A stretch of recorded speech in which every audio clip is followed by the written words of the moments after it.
Get ready for the countdown. 10,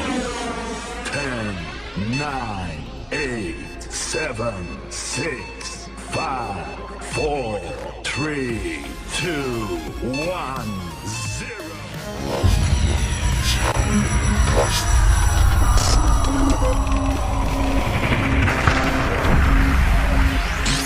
Assalamualaikum warahmatullahi wabarakatuh. Tugas tanggal 20 bulan 10 2020. Meringkas makna alinea pembukaan Undang-Undang Dasar. Kuda menunjukkan ketetapan dan ketajaman penilaian bangsa Indonesia. Bahwa perjuangan bangsa Indonesia telah mencapai. Assalamualaikum warahmatullahi wabarakatuh.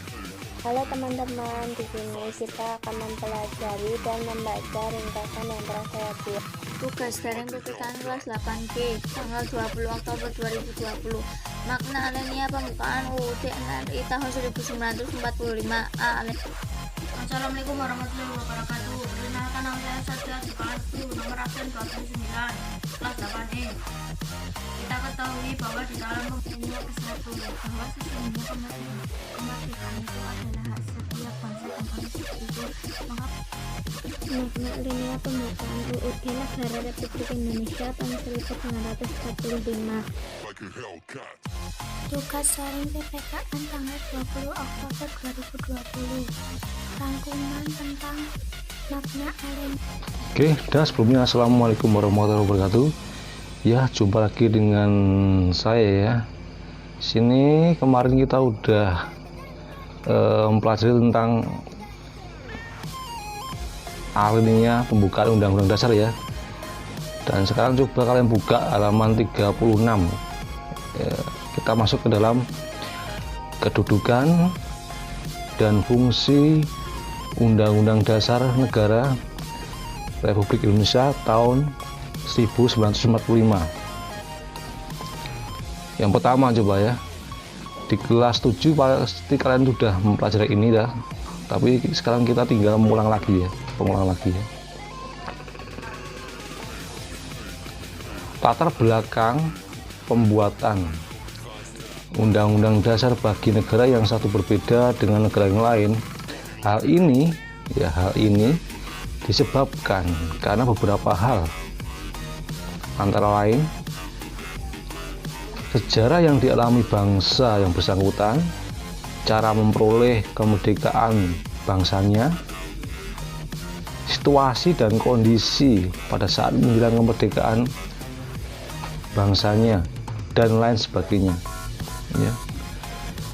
Menurut pendapat BRIS seperti dikutip artonang.blogspot.com, hal-hal yang menjadi alasan sehingga suatu negara memiliki undang-undang dasar itu sebagai berikut ya. Yang pertama, ini alasan yang pertama yaitu adanya kehendak para warga negara yang bersangkutan agar terjamin hak-haknya dan bertujuan untuk mengatasi tindakan-tindakan para penguasa negara tersebut. Yang kedua, adanya kehendak dari penguasa negara dan atau rakyatnya untuk menjamin agar terdapat pola atau sistem tertentu atas pemerintahan negaranya. Yang ketiga ya, adanya kehendak para pembentuk negara baru tersebut agar tetap terdapat kepastian tentang cara penyelenggaraan ketatanegaraannya. Terus yang keempat, adanya kehendak dari beberapa negara yang pada mulanya berdiri sendiri untuk menjalin suatu kerjasama ya.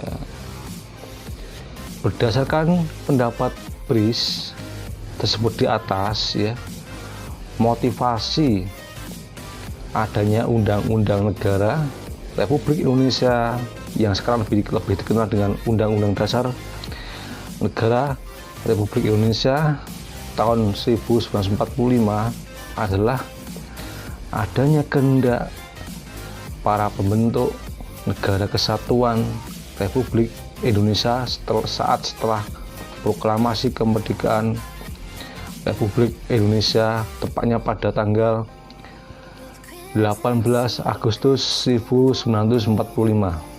Hal ini dimaksudkan agar terjamin penyelenggaraan ketatanegaraan negara kesatuan Republik Indonesia secara pasti, ya, adanya kepastian hukum seperti pendapat BRIS pada nomor 3 ya tersebut di atas, sehingga stabilitas nasional memberi makna bahwa sistem politik tertentu dapat dipertahankan,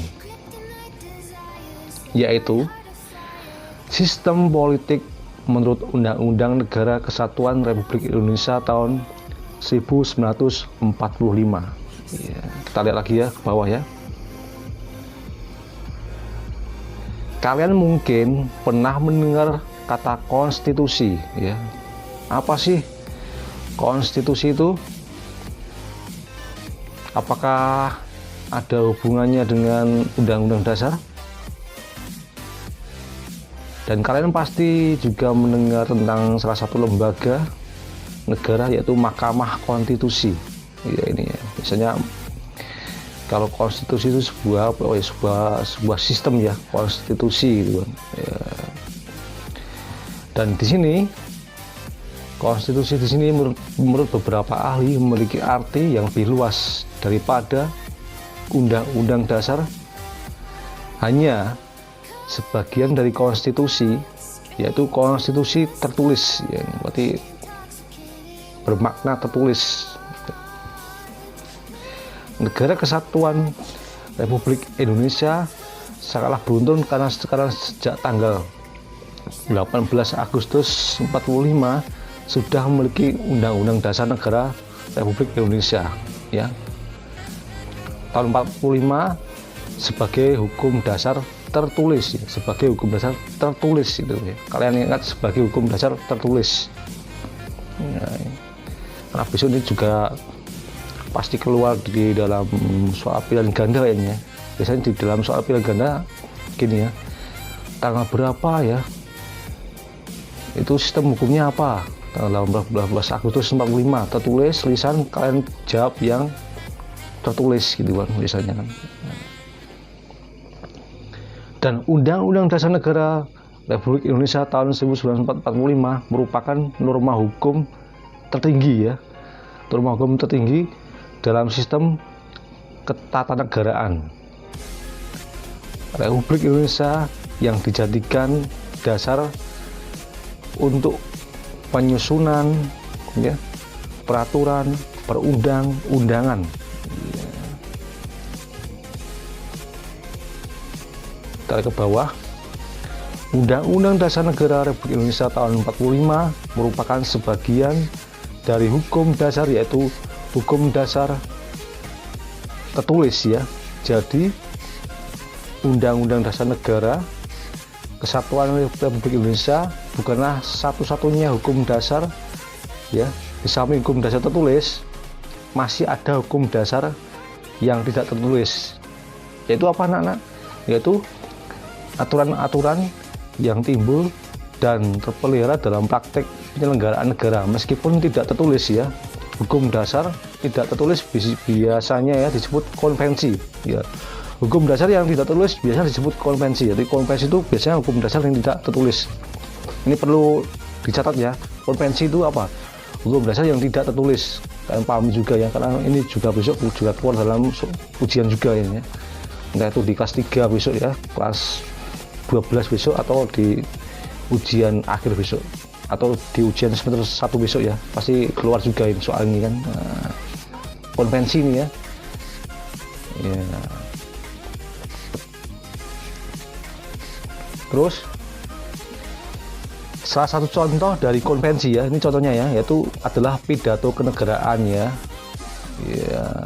Terus negara kita menganut prinsip bahwa konvensi tidak dibenarkan apabila bertentangan dengan Undang-Undang Dasar 45 gitu kan. Konvensi ya, konvensi biasanya merupakan aturan-aturan pelengkap atas pengisi kekosongan yang timbul dari praktek penyelenggaraan ketatanegaraan.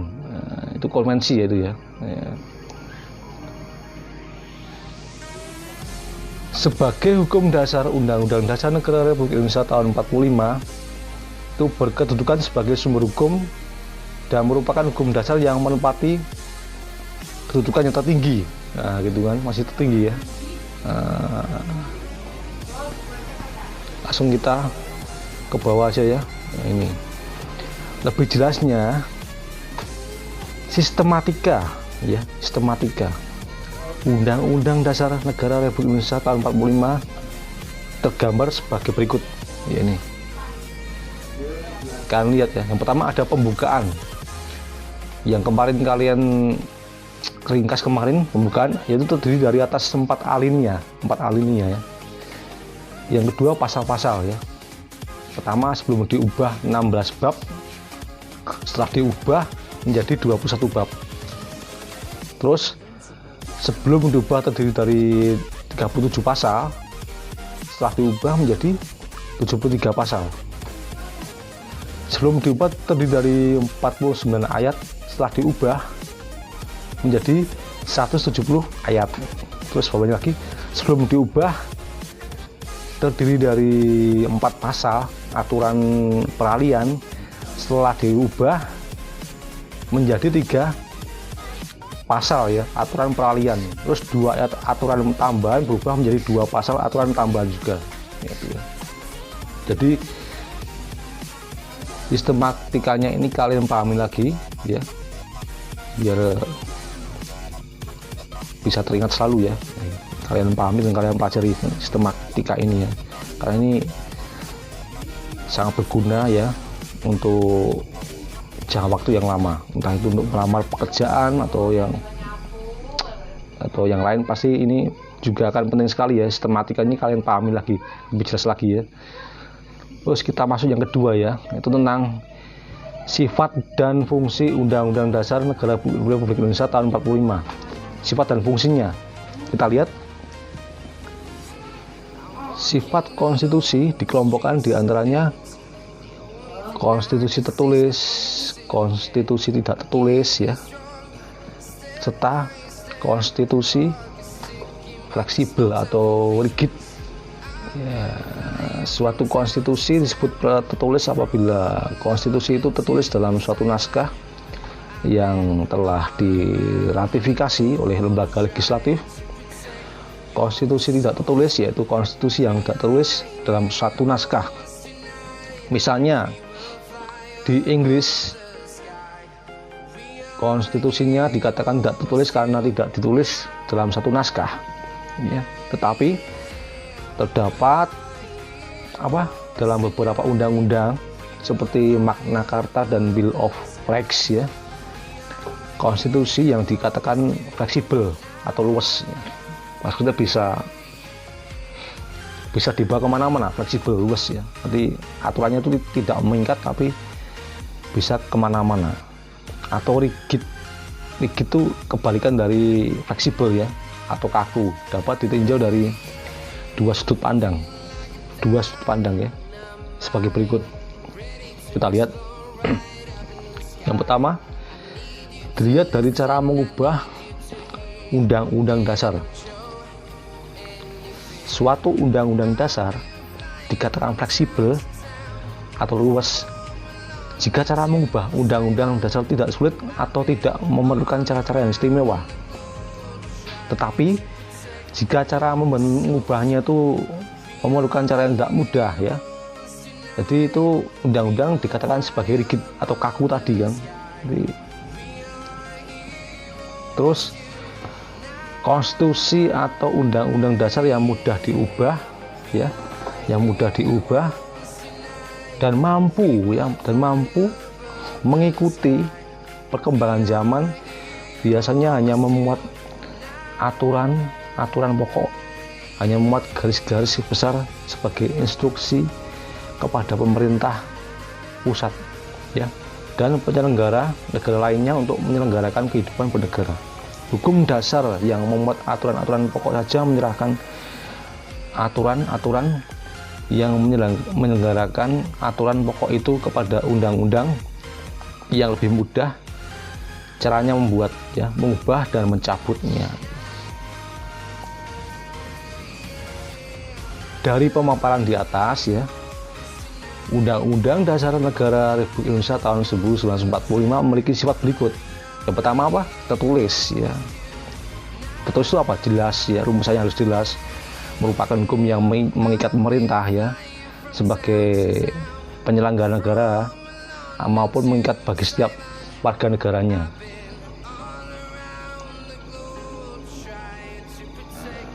Dua, singkat dan supel gitu. Memuat aturan-aturan, yaitu memuat aturan pokok yang setiap kali harus dikembangkan sesuai dengan perkembangan zaman serta memuat hak asasi manusia. Yang ketiga ada memuat norma-norma atau aturan-aturan serta ketentuan yang dapat dan harus dilaksanakan secara konstitusional. Terus merupakan peraturan hukum positif yang tertinggi ya, juga sebagai alat kontrol terhadap peraturan perundang-undangan yang lebih rendah dalam hierarki tetap hukum Indonesia gitu. Nah, di sini kita lihat ya, dalam kedudukan yang demikian itu, Undang-Undang Dasar Negara Republik Indonesia tahun 1945 memiliki fungsi sebagai berikut. Pertama, yang ada alat kontrol. Undang-Undang Dasar Negara Republik Indonesia tahun 1945 sebagai alat kontrol apakah aturan hukum yang lebih mudah ya, yang lebih rendah ya, sesuai atau tidak dengan norma hukum yang lebih tinggi, yaitu Undang-Undang Dasar Negara Republik Indonesia tahun 1945 gitu kan. Terus yang kedua ada pengatur ya, pengatur.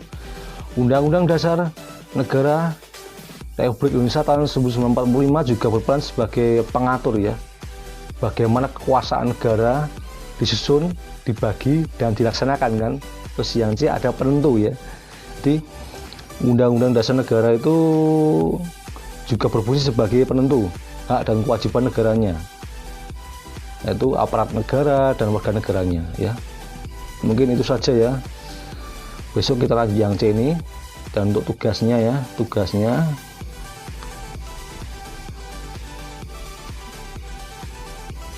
untuk tugasnya kalian berikan kesimpulan dan kalian ringkas apa yang Bapak tadi sampaikan di pembelajaran kali ini. Coba ya, dibuat video ya, direkam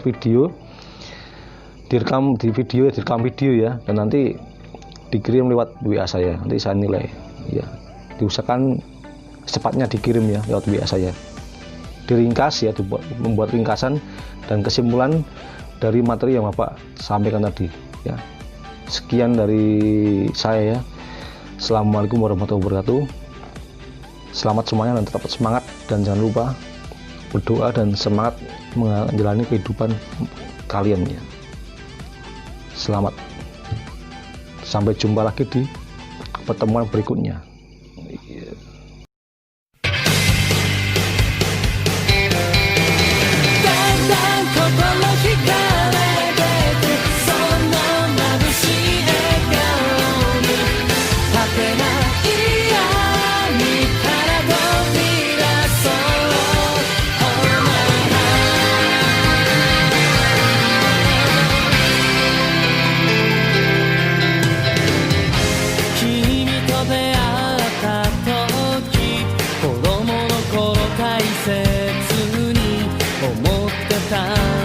心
きだけどあんなに飛ばして生きて大丈